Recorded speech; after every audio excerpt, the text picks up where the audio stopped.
চলুন আজকে বানাই আমরা হেলদি অ্যান্ড টেস্টি বানানা বরফি, কলার বরফি। আমাদের সবাই বাড়িতেই তো কলা আসে, মাঝে মাঝে নষ্ট হয়ে যায়। তো আমার বাড়িতে কিছু কলা পড়েছিল, তা আমি কিছু একটা বানানো যাক এই কলা দিয়ে। তো আমি কলাটাকে প্রথম পেস্ট করে নিলাম।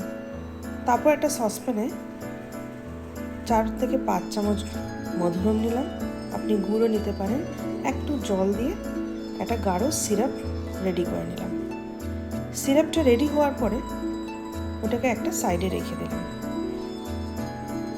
তারপর এটা কড়াই নিলাম, ওটা থেকে 3 থেকে 4 চামচ ঘি নিলাম, 4 থেকে 5 চামচ আটা নিলাম, আর লো ফ্লেমে আটাটাকে 2 থেকে 3 মিনিট ফ্রাই করলাম, একটু নাড়ালাম।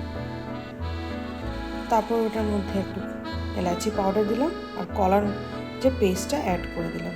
মাঝে মাঝে একটু ঘি অ্যাড করে ওটাকে নাড়াতে থাকবো। 2 থেকে 3 মিনিট কড়াইতে নাড়ানোর পরে ওই যে গুড়ের সিরাপটা বা মধুরমের সিরাপটা ওটার মধ্যে অ্যাড করে ভালো করে মিশিয়ে নেবেন আর গ্যাসটা অফ করে দেবেন। ঠিক এইভাবে হয়ে যাবে।